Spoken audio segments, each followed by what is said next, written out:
90-шы жылдардың басы. Кеңес одағы дырап, экономика құлдырап, идеологияның күл талқаны шықты. Әр азаматтың ойында, әр үйде үрей мен қорқыныш орнықты. Қара күштер ұлттық мәселені пайдаланып, жағдайды одан сайын ушықтыруға тырысты. Алайда Қазақстан халқына тән беріктік, күш қайрат пен толеранттылық бұған жол бермеді. 1991 жылдың 16 желтоқсанында Қазақстан өзінің тәуелсіздігін жариялады. Ел президенті Нұрсұлтан Әбішұлы Назарбаев сол кездері жаңа ғана тәуелсіздік алған егемен елдің қалай қалыптасатынын түсіндіру үшін қоғам мүшелерімен, депутаттармен, кәсіпорындар мен ұйымдардың басшыларымен талай кездесулер өткізді. Я дал клятву защищать все народы, живущие в Казахстане, и Конституцию. И я это буду делать, пока мне это будет позволено вам. А если наша демократия дорастет, все поймут равенство всех наций до конца. И все поймут, что власть должны быть все национальности представлены. И все поймут, что по-другому жить нельзя нам.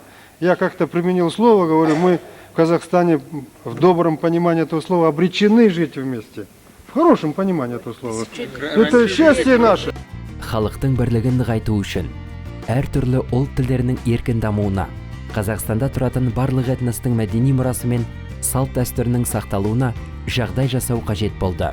Бірлік көп түрлілікте принципі мемлекеттің ұлтаралық қарым-қатынастағы саясатының негізін айналды. Нұрсұлтан Әбішұлы Назарбаевтың бастамасы бойынша Қазақстан Халқы Ассамблеясы құрылды. Бұл мәдениет пен этносаралық байланыстың бірегей құралы. Сол кезде елдің басты заңына маңызды түзету енгізілді. Тәуелсіз Қазақстан Конституциясына біз ортақ тарихи тағдыр біріктірген Қазақстан халқы деген сөздер түсті. Конституция мен Қазақстан Халқы Ассамблеясы құрдас ғана емес. Бұл екеуі тұрақтылық пен жаңғыруға негіз болған екі ұлы құндылық. Ассамблея бұл біздің елімізде ғана бар бірегей құрал. Ол өзінің жоғары тиімділігін көрсетті. Ол Қазақстандағы барлық ұлт пен ұлысты біріктіреді. Бұған күмән жоқ. Әр халық пен ұлттың үйлесе дамып жатқанын көріп отырмыз.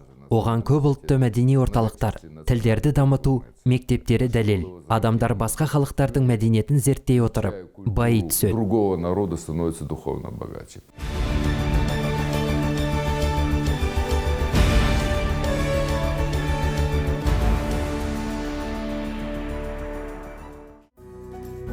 Достық үйін құру идеясы дәл осы Шығыс Қазақстанда кездейсоқ туындаған жоқ. Бұл жерде 105 этностың өкілі мекен етеді. Олардың белсенді өкілдерін еліміздегі алғашқы достық үйі біріктірді. Еліміздегі алғашқы достық үйінің маңыздылығын ел президенті Нұрсұлтан Әбішұлы Назарбаевтың сөздері айшықтады. Ашылу салтанатында елбасы құрметті қонақтар кітабына Қазақстан халқының бірлігі бұл біздің еліміздің бағасыз байлығы. Ұлты бөлек адамдар арасында сенім болмайынша, заң алдында теңдік болмайынша, мемлекет гүлдемейді, бақытты өмірде болмайды. Көп ұлтты Қазақстандағы достықты нығайту жолында талмай еңбек етіп жүрген жандарға рахмет деп жазды. Қоғам өкілдері мен облыс басшылығының қолдауымен достық үйі жұмыс істеп, жаңа идеялар мен жобаларды жүзеге асыра бастады. Этномәдени бірлестіктер шығармашылық адамдар шоғырын тартты. Өскеменнен кейін Қазақстанның көптеген қалалары өздерінің достық үйлерін ашты. К нам уже приезжали перенимать опыт. У нас уже Бізге республиканың түпкір-түпкірінен тәжірибе алмасуға келіп жатты. Ол кезде біздің сағат, минут бойынша есептеліп қойған күнтізбелік жоспарымыз болды. Көпшілік достық үйі дегенді үлкен мекеме деп қабылдады. Ал шын мәнінде біз бар жоғы 7-9 адам жұмыс істедік. Бұл біздің нағыз үйіміз еді. Бізге келгендердің бәрі сіздерге келе бергіміз келеді, сіздермен бірге болғымыз келеді дейтін. К вам всегда хочется приходить, у вас хочется всегда быть, находиться. Қазақстан ежелден Азия мен Еуропа арасындағы алтын көпірі болды.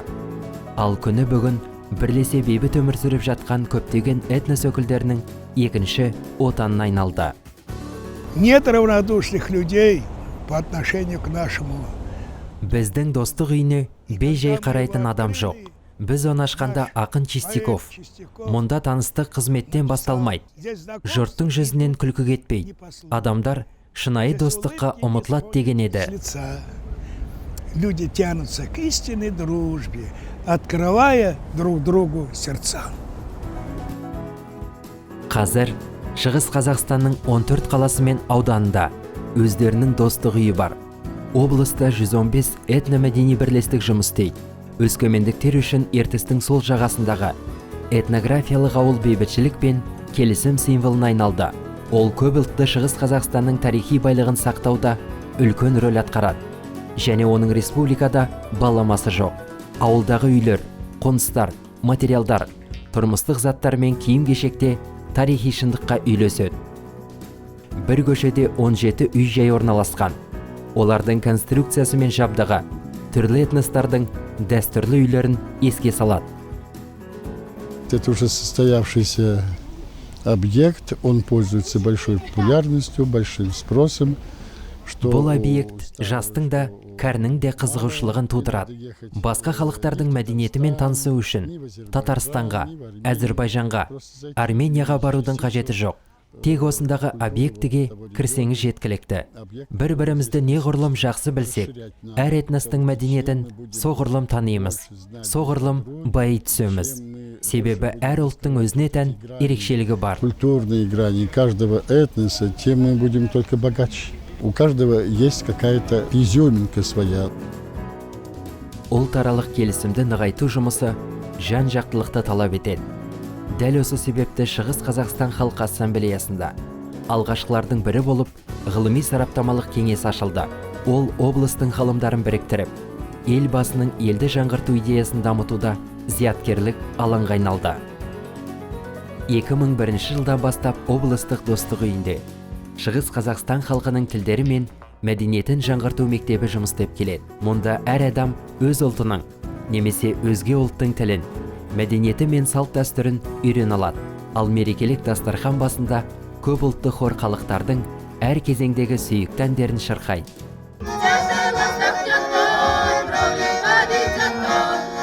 Қазір облыстық достық үйінің мәртебесі өзгерді. Ол бүгін қоғамдық келісім орталығы деген атаққа ие болды.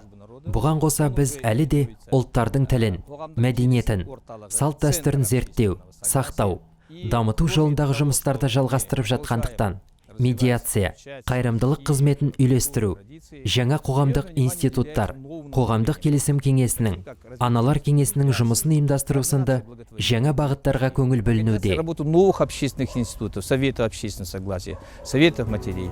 Азаматтық келісім, қоғамдағы бейбітшілік пен ұлттық бірлікті қамтамасыз ету үшін ассамблея жаңа қоғамдық институт, қоғамдық келісім кеңесін құрды. Оның құрамына үкіметтік емес ұйымдар, мемлекеттік органдар, этномәдени орталықтар мен қоғамдық ұйымдардың өкілдері кіреді. Олар облыстың қалалары мен аудандарындағы диалог алаңдарында насихатшы, арбитр және спикер ретінде өз ойларын ортаға салып жүр. Ел азаматтарының өміріне қатысты кез келген маңызды мәселе олардың назарынан тыс қалмайды. 2015 жылы президент достық үйлерін қоғамдық келісім орталықтарына айналдыру міндетін жүктеді. Олардың негізінде медиативтік желілер құрыла бастады. Қалалар мен аудандардағы достық үйлерінің жанынан 75 медиация кабинеті, қоғамдық қабылдау кабинеттері ашылып, сенім телефондары іске қосылды.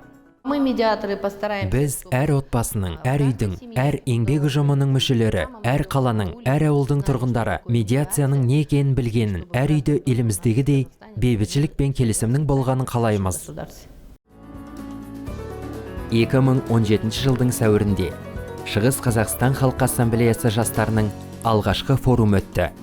Оны Шығыс Қазақстан облыстық Қазақстан халықтары ассамблеясы жастар лигасы ұйымдастырды. Этномәдени бірлестіктердің жастары мемлекеттік саясат пен елбасының идеясын жүзеге асыруға көмектесіп келеді. Олар бүгін рухани жаңғыру бағдарламасына белсенді түрде үлес қосуда.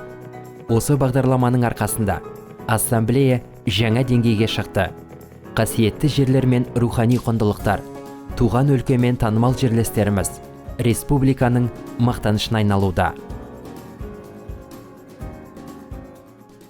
Программа «Рухани жаңғыру» Рухани жаңғыру бағдарламасы біз үшін басты бағдар болып табылады. Ол елбасының кеше, бүгін және болашақ туралы философиялық ойларына негізделген. Біз ата-бабаларымыздың патриоттығына басымызды иеміз. Облыста жүзеге асырылып жатқан 61 жоба бар. Жалпы бағдарлама 28 миллиардты құрайды. Бұлар ұзақ мерзімді жобалар. Жобаның бірінші сатысы 6 жылға есептелген. Биыл біз құны 7 миллиардты құрайтын жобаларды жүзеге асырамыз. Бұл нақты жобалар. Олар білім саласы мен адам капитал сапасын арттырумен байланысты. Ең алдымен денсаулық сақтау, білім беру салаларын қамтиды. как здравоохранение, образование. Қоғамда бейбітшілік пен келісім болмаса, сананы жаңғырту мүмкін емес. Этномәдени көптүрлілік Еуразия жүрегінде ғасырлар бойы қалыптасты. Көреген саясаткер Нұрсұлтан Назарбаев қана осы факторды ұлттық саясаттың артықшылығына айналдыра білді. Ұлтаралық сенім күні бүгін әлемдік державалар мойындаған қазақстандық даму жолының басты тірегін айналды. Бейбітшілік пен келісім мемлекеттік саясаттың негізін құрап, Қазақстан Халқы Ассамблеясының феноменін қалыптастырды. Бұл тарихтың бүгінгі жалғасқан алтын көпірі, болашақтың кепілі.